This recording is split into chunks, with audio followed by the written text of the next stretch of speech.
जोहार नमस्कार। आप सभी का स्वागत है आपके प्यारे YouTube channel Jharkhand study point में।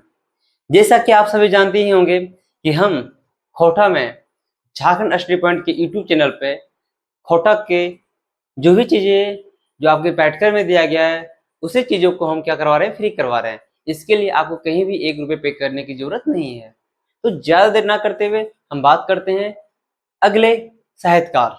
क्योंकि आपको पहले भी बताए थे कि खोटा में अगर 30 मार्क्स के 30 क्वेश्चन अगर आने वाले हैं तो उस 30 क्वेश्चन में कम से कम 8 से 10 क्वेश्चन जो आप 10 से 12 क्वेश्चन कम से कम बता रहे हैं वो कहाँ से आएंगे, साहित्यकार से। बाकी 8 से 10 क्वेश्चन कहाँ से आएंगे, तो ग्रामर से। और बाकी जो आपके सामने 8 से 10 क्वेश्चन है वो आपके लोक साहित्य की जब हम बात करेंगे, साथ में जो शब्दावली है, साथ में और भी चीजें जो आ जाती है वहां से। तो हम जो आज आपके सामने जो देख रहे हैं खोटा साहित्यकार का संपूर्ण विवरण, हम बात करते हैं क्या विश्वनाथ नागर के बारे में। बाकी जो भी आपके सामने महत्वपूर्ण साहित्यकार थे, चाहे बात हो आपके सामने भुवनेश्वर दत्त शर्मा की, चाहे बात हो आपके सामने विश्वनाथ दसुंधीराज की, चाहे बात हो आपके सामने श्रीनिवास पांडुरंग जी की, चाहे बात हो आपके सामने विनोद कुमार के, हर एक चीजों को हम लोग देख चुके हैं। और आज हम फाइनली क्या देखेंगे, विश्वनाथ नागर। चलिए सबसे पहले हम बात कर रहे हैं क्या, सबसे पहले हम बात कर रहे हैं विश्वनाथ नागर। तो विश्वनाथ नागर का सबसे पहले क्या देखेंगे, जन्म परिचय, सामान्य परिचय देखेंगे। सबसे पहले क्या देखेंगे, सामान्य परिचय देखेंगे। सामान्य परिचय तो क्या है, सबसे पहले कि जन्म तिथि, विश्वनाथ नागर जी का जन्म कब हुआ था। विश्वनाथ नागर जी का जन्म कब हुआ था, तो इनका जन्म कब हुआ था, 7 जनवरी 1939 ईस्वी को। कब हुआ था, 7 जनवरी 1939 ईस्वी को। आप भी चीजों को बार बार क्या कीजिए, दिमाग में याद रखिए, दिमाग में बोलने की कोशिश कीजिए। आप जितना बोलेंगे चीजें उतना ही याद रहेगी। उसके बाद जन्म स्थान कहाँ है, मुद्दा गांव, जिला धनबाद। कहाँ पे गांव का स्थान, मुद्दा गांव, जिला धनबाद। हम बात करेंगे पिता का नाम क्या है, जादू रवानी। पिता का नाम क्या है, जादू रवानी। पिता का नाम क्या है, जादू रवानी। हम बात करेंगे माता का नाम क्या है, फूलमणि देवी। हम बात क्या करेंगे, माता का नाम क्या है, फूलमणि देवी। जब बात करेंगे शिक्षा, ये कहाँ तक पढ़ाई किए थे, तो इनकी शिक्षा कहाँ तक थी, इंटर तक पढ़ाई किए थे। कहाँ तक पढ़ाई किए थे, ये इंटर तक पढ़ाई किए थे। और ये क्या थे, तो ये किसान घर से बिलोंग करते थे। जो विश्वनाथ नागर जी है ये कहाँ से बिलोंग करते थे, तो किसान यानी किसानी थे, ये खेती बाड़ी में काम किया करते थे। और इनका जो परिचय है ये वही है कि किसान थे और किसान काम खेती उती में काम करके ही आगे अपना जो भी जीवन था वो यापन किए। तो ये चीज हो जाएगा। आगे हम बात करेंगे इनकी जो प्रमुख कृतियां। नेक्स्ट, तो सामान्य परिचय में क्या देखिए, जन्म तिथि कब हुआ था, 7 जनवरी 1939 ईस्वी को। कहाँ पे हुआ था, मुद्दा गांव, धनबाद में। इनके माए का नाम क्या है, तो माए का नाम फूलमणि देवी है। बापे का नाम क्या है, तो जादू रवानी है। हम बात करेंगे शिक्षा, इन्होंने कहाँ तक पढ़ाई की, तो इन्होंने इंटर तक पढ़ाई की। उसके बाद ये क्या थे, तो एक किसान थे। क्या थे, ये किसान थे। नेक्स्ट हम बात करते हैं, अगले स्लाइड में आते हैं। नेक्स्ट, प्रमुख कृतियां। इनकी प्रमुख कृतियां क्या है, जब इनकी प्रमुख कृतियां की बात करेंगे तो सबसे पहले ही क्या आता है, रांगा लाठी। सबसे पहले क्या आता है, रांगा लाठी। बोला गया रांगा लाठी, ये इनकी पहली कविता संग्रह है। ये तो क्वेश्चन राइट आता है कि विश्वनाथ नागर जी का पहली कविता संग्रह क्या है। विश्वनाथ नागर जी का पहली कविता संग्रह क्या है, तो ये क्या है, रांगा लाठी है। इनकी पहली कविता संग्रह है जो 1961 से लेकर 1969 के बीच में रची गई थी। आने की 1961 से लेकर 1969 के बीच में एक कविता जो विश्वनाथ नागर जी की पहली कविता है रांगा लाठी, वो रची गई थी। कब, 1961 से लेकर 1969 के बीच में। तो क्वेश्चन राइट आता है कि 1961 से लेकर 1969 के बीच में जो कविता रची गई थी विश्वनाथ नागर जी के द्वारा, वो कविता का नाम क्या है, तो कविता का नाम क्या है, रांगा लाठी। नेक्स्ट हम बात करेंगे रांगा लाठी कविता संकलन साहित्य और कला के दोनों उद्देश्यों को समान महत्व देने वाले कविताओं का संकलन है। यानी कहीं ना कहीं जो रांगा लाठी जो कविता का जो संकलन करता है, ठीक ना, यानी रांगा लाठी जो कविता जब रचा गया था तो इसमें कहीं ना कहीं क्या, कला और साहित्य दोनों, यानी कला और साहित्य दोनों के बारे में बराबर रूप से बताया गया है। तो वही चीज बताया गया है, समान महत्व देने वाली कविताओं का संकलन है। नेक्स्ट हम बात करेंगे आगे,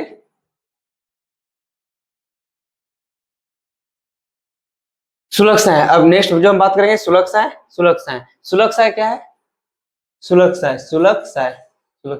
तो क्या है, एक खंड काव्य। सुलक्षाएं क्या है, एक खंड काव्य। तो ध्यान दीजिएगा, यह एक उच्च कोटि की खंड काव्य रचना है। आने की क्वेश्चन डायरेक्ट आता है कि विश्वनाथ नागर जी का एक खंड काव्य का नाम क्या है, खंड काव्य का नाम क्या है, तो आज रखेंगे सुलक्षाएं। क्या याद रखेंगे, सुलक्षाएं। और यही सुलक्षाएं है जो कर्ण के जीवन पर आधारित रची गई थी, यानी कर्ण के जीवन पे आधारित जो रचना रची गई थी उसी का नाम क्या है, सुलक्षणा है, जिसमें कितने सर्ग में बांटा गया था, 11 सर्ग में बांटा गया था। क्वेश्चन ये भी आता है कितने सर्ग में बांटा गया था, 11 सर्ग में बांटा गया था। यहाँ का बोला गया है सुलक्षणा शब्द का शाब्दिक अर्थ क्या होता है, तो शाब्दिक अर्थ क्या होता है, अग्निपुत्र। क्या होता है, अग्निपुत्र। क्या होता है, गुदड़ी का लाल। तो ये भी याद रखेंगे, क्वेश्चन डायरेक्ट आता है कि सुलक्षणा शब्द का शाब्दिक अर्थ क्या होता है, अग्निपुत्र होता है। क्या होता है, गुदड़ी का लाल होता है। देखिए यह रचना महारथी कर्ण का जीवन पर आधारित है। क्वेश्चन राइट आता है कि सुलक्षणा जो रचना है ये किसके जीवन पर आधारित है, तो ये किसके, महारथी कर्ण के जीवन पर आधारित है, ये भी याद रखेंगे। नागर जी की इस रचना में युग की पीड़ा, कसक, टीस की अभिव्यक्ति हुई है। यानी बोला क्या है, जो नागर जी की जो ये रचना है ना उसमें क्या बताया गया, तो उसमें युग की पीड़ा बताया गया। क्या बताया गया है, युग की पीड़ा बताया गया है। क्या कसक रहा गया है, क्या टिस था, उसी के बारे में बताया गया है। बोल रहा है सुलक्षणा में कर्ण को यहाँ पर वे कर्तन, ये भी क्वेश्चन आता है कभी कभी कि बताइए वे कर्तन राधे बसुने वृषभ प्रति सूर्य से ये नाम से कौन जाना जाता है, तो कर्ण जाना जाता था। कौन नाम से, तो याद रखेंगे वे कर्तन। कौन नाम से, राधे। बात करेंगे वसु ने, हम बात करेंगे क्या, वृषभ। ये किनको बोला जाता था, तो एक कर्ण को बोला जाता था। यहाँ समझ में आ गया, कि समझ में आ गया होगा यहाँ से कि सुलक्षणा कितने सर्गों में बांटा गया है, तो 11 सर्गों में बांटा गया है, या एक उच्च कोटि का खंड काव्य रचना है। सुलक्षणा क्या है, एक खंड काव्य रचना है जो कितने सर्गों में बांटा गया है, 11 सर्गों में बांटा गया है। और इसका मतलब सुलक्षणा का मतलब क्या होता है, तो अग्नि का पुत्र होता है। क्या होता है, अग्नि का पुत्र होता है। साथ में क्या होता है, गुदड़ी का लाल होता है। यह रचना किस पे आधारित है, तो महारथी कर्ण के जीवन पर आधारित है। नागर जी की इस रचना में युग की पीड़ा के बारे में, कसक के बारे में और टिस के बारे में बताया गया है। चलिए नेक्स्ट हम बात करेंगे आगे। देखिए आगे नेक्स्ट जो इनकी रचना है ख्याम तुर मधुर गीत। ख्याम के मधुर गीत, ख्याम तुर मधुर गीत होगा, ठीक ना। ख्याम तुर मधुर गीत, ये भी याद रखेंगे, ख्याम तुर मधुर गीत। फिर हम आगे बात करेंगे क्या, झींगा फूल। क्या, झींगा फूल। तो झींगा फूल बोला गया यह नागर जी का पहला अप्रकाशित गीत संग्रह है। तो क्वेश्चन डायरेक्ट आएगा कि नागर जी का पहला अप्रकाशित गीत संग्रह का नाम क्या है, विश्वनाथ नागर जी का पहला अप्रकाशित गीत संग्रह का नाम क्या है, तो झींगा फूल। कौन सा फूल, झींगा फूल। कौन सा फूल, झींगा फूल। बहुत अच्छा। और उसके बाद हम बात करेंगे दिंडल पांता। ये क्या है, ये कविता संग्रह। ये क्या है, कविता संग्रह है जो खोटा में लिखा गया है। लेकिन जो झींगा फूल है ये आपका क्या है, ये नागर जी का अप्रकाशित, ये भी खोटा में लिखा गया लेकिन अप्रकाशित है, लेकिन ये सब क्या प्रकाशित है। नेक्स्ट हम बात करेंगे आगे, नोट। कुछ चीजें नोट में देखनी है।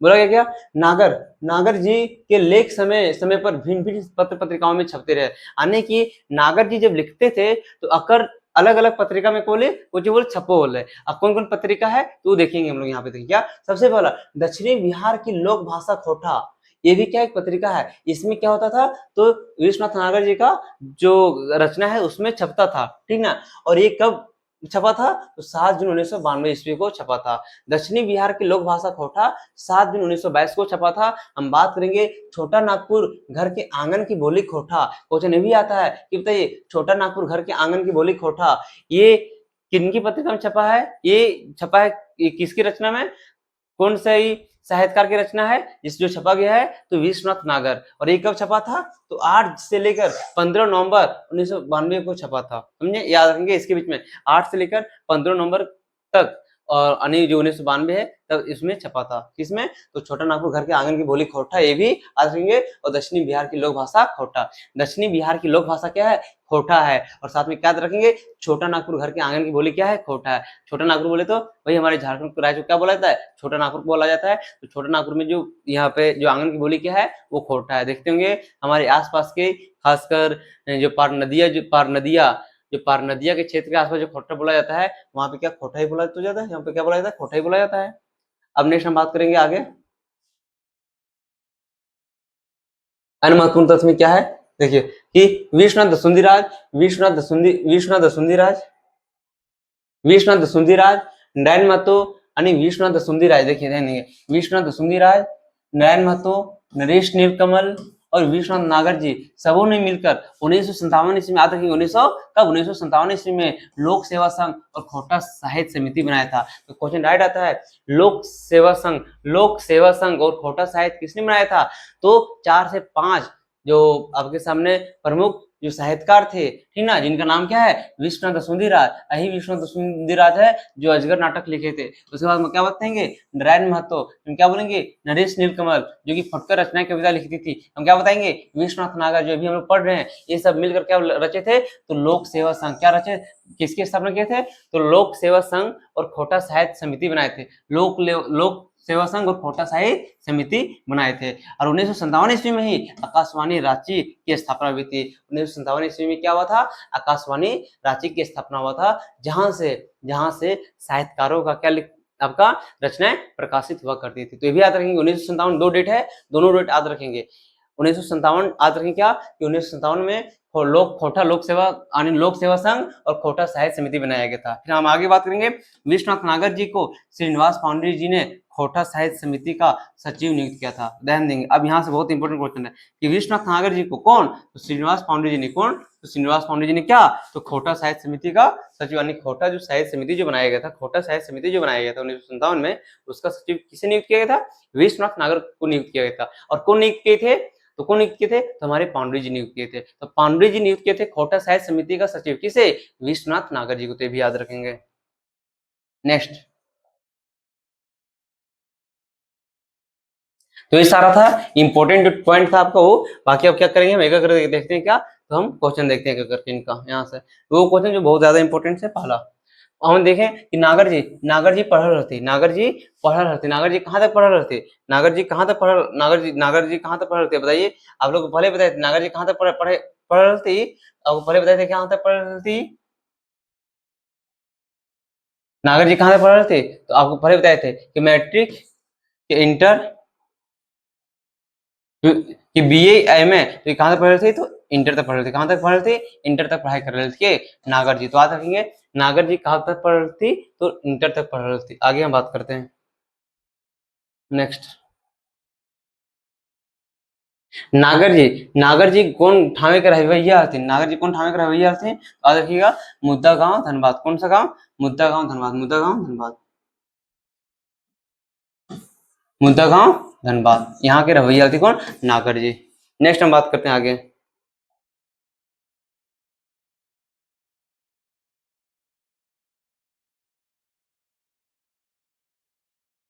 देखिए, बोला गया नागर जी के जन्म बछरे कब होल, जन्म बच्चा कब होल नागर जी के, तो पहला 25 दिसंबर 1920 ईस्वी के, तो ये ककर होले, तो ये श्रीनिवास पांडे जी के होले, ककर होले, तो श्रीनिवास पांडे जी के होले, ये जो डेटवल है ये श्रीनिवास पांडे जी के, श्रीनिवास पांडे जी के होले। और उसके बाद क्या है, 20 जून 1939 ईस्वी, ये ककर होले, ये एके झाकल है, ये एके झाकल है, ये एके झाकल, एके झाकल है ये, और ये श्रीनिवास पांडे जी के, श्रीनिवास पांडे जी के।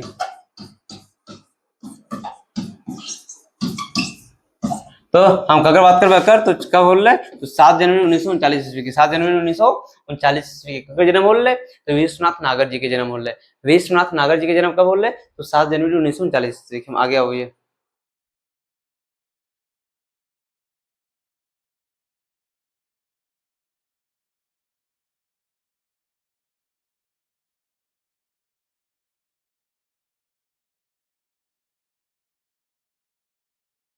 चलिए एक क्वेश्चन देखिए, बोला गया है नारजगर जी के लेतारे गलत छाटा, इसमें गलत छाटना है। इनका जन्म 7 जनवरी 1939 ईस्वी को है, ये तो सही, हम लोग पढ़े थे कि इनका जन्म 7 जनवरी 1939 ईस्वी को है, ये तो सही है। इनका माई के नाम कौन ची है, फुलमनी देवी है, फुलमनी देवी है। अगर क्वेश्चन है तो बापे के नाम की है, तो जादू रवानी, बापे के नाम की है जादू रवानी, ठीक है। कि ये इंटर तक पढ़ रही थी, ये इंटर तक पढ़ रही थी, ये भी ठीक है। लेकिन अगर गाँव भेंडरा बोकारो, लेकिन ना कहाँ है, तो मुद्दा गांव धनबाद, मुद्दा कहाँ है, तो मुद्दा गांव धनबाद, मुद्दा गांव धनबाद, तो यही गलत है, मुद्दा गांव धनबाद,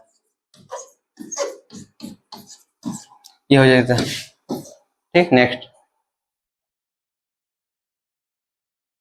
केसन परिवार नागर जी के जन्म भले, यानी जब नागर जी के जन्म भले तो परिवार कैसन है, अगर परिवार कैसन परिवार है, अगर परिवार कैसन पहले बताइए, अगर परिवार कैसन है तो खेत खलियान में काम करे वाला है।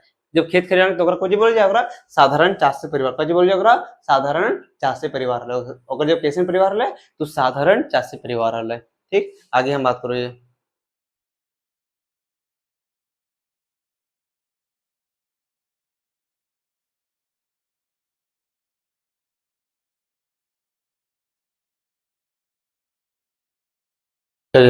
ये तो हो गया।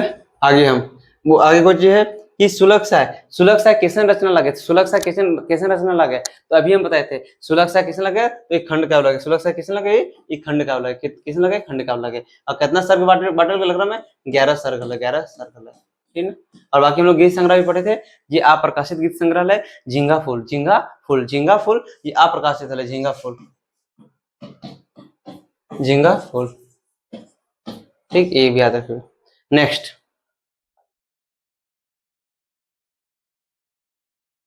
बोला गया है नागर जी के पहल कविता संग्रहालय, पहल से कविता संग्रह, नागर जी के पहल कविता संग्रहालय। अब अगर हम क्या बता, अगर मैं तो झींगा फूल गीत संग्रहालय, सुलक्षाय केल है तो खंडिका भल है। हम बात करें रांगा लाठी, हम की बात कर रहे हैं रांगा लाठी केवल पहल कविता संग्रहालय, पहल कविता संग्रह, पहल कविता संग्रहालय।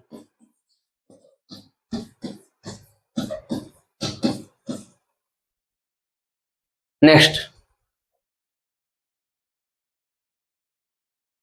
नागर जी की कौन रचना खोटा उल्था लागे, यानी नागर जी का कौन सा रचना है जो खोटा में उल्था लागे है, कौन सा रचना, तो एकमात्र रचना कौन, तो ख्याम के तौर मधुर गीत, ख्याम के तौर मधुर गीत, याद रखिए कौन, ख्याम के तौर, जब भी क्वेश्चन आएगा नागर जी के कौन रचना खोटा उल्था लगे, तो ख्याम के तौर मधुर गीत, याद रखिएगा। नेक्स्ट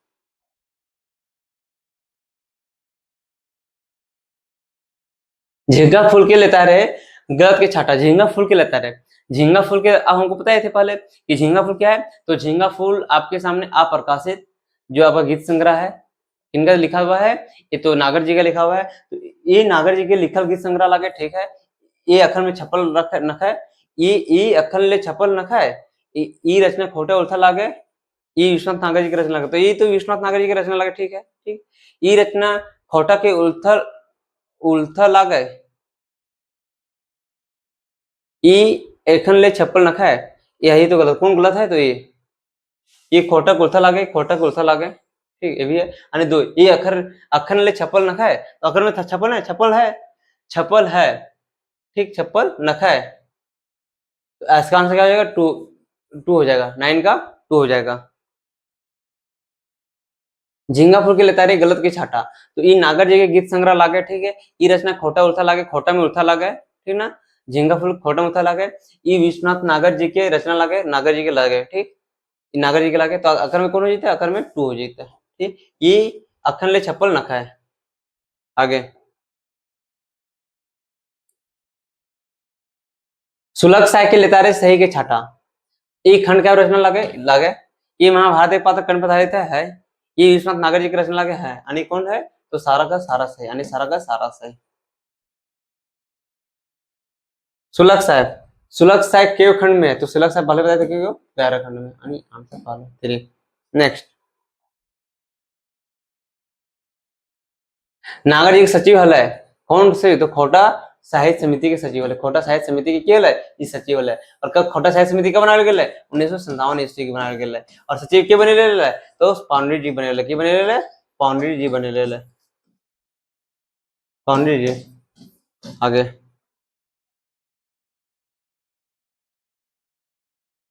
नागर जी की रचना, नागर जी की रचना नखैर, नागर जी की रचना नखैर, कौन नखैर, नागर जी के, तो सुलक्षा है, सुलक्षा का खंड का है, झिंगापुर कोची का, तो एक झिंगापुर अप्रकाशित कहानी है, अगर अप्रकाशित गीत संग्रह है। फिर रांगा लाठी भी अगर कविता है, अगर कविता संग्रह है, तो कौन के मेलावल हला, मैलालल हवा, यानी मैलालल हवा अगर लिखा लगा है, तो राम टहल ओधार के, राम टहल ओधार।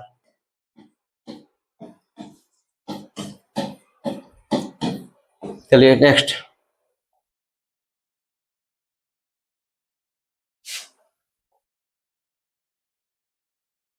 तो ध्यान देंगे, तो जो भी चीज हम लोग पढ़ रहे हैं, सबसे पहले क्या पढ़ रहे हैं, उनका सब्जेक्टिव, और फिर बाद में लोग क्या करें, ऑब्जेक्टिव करें। तो ये जो भी प्रश्न जो आपके सामने बताया जा रहा है, ये सारे महत्वपूर्ण प्रश्न है, जो कहीं ना किसी एग्जाम में पहले पूछा गया है। तो आप इसको बहुत अच्छे से करेंगे, साथ में आप कोशिश क्या करेंगे कि चीजों को बार बार देखने का। अब अगर जो बच्चे जो प्रश्न जो फर्स्ट टाइम पढ़ रहे होंगे, ठीक है ना, उनको चीजें समझ में जरा से भी नहीं आएगी, क्यों, क्योंकि ये जो साहित्यकार है पूरा खोटा का सबसे टफ माना जाता है, और यही चीजें बहुत ज्यादा पूछी जाती है। तो ध्यान देंगे, सिर्फ आप जेटेड नहीं कर रहे हैं, इसके साथ साथ में बाकी भी जो भी खोटा में, जहां से खोटा से प्रश्न पूछा जाता है, चाहे वो आपके सामने जो फील्ड वर्कर का एग्जाम होने वाला हो, बाकी जो भी एग्जाम होने वाला हो, वहां से कोटा का भी प्रश्न से देखने को मिलता है। नेक्स्ट हम बात करते हैं दक्षिणी बिहार एक देखिए क्वेश्चन आ गया ना, दक्षिणी बिहार की लोक भाषा खोटा पत्रिका में क्या रचना लिखल जाए, तो क्या रचना लिखल जाए, तो विश्वनाथ नागर जी की, विश्वनाथ नागर जी की, याद है विश्वनाथ नागर जी की। आगे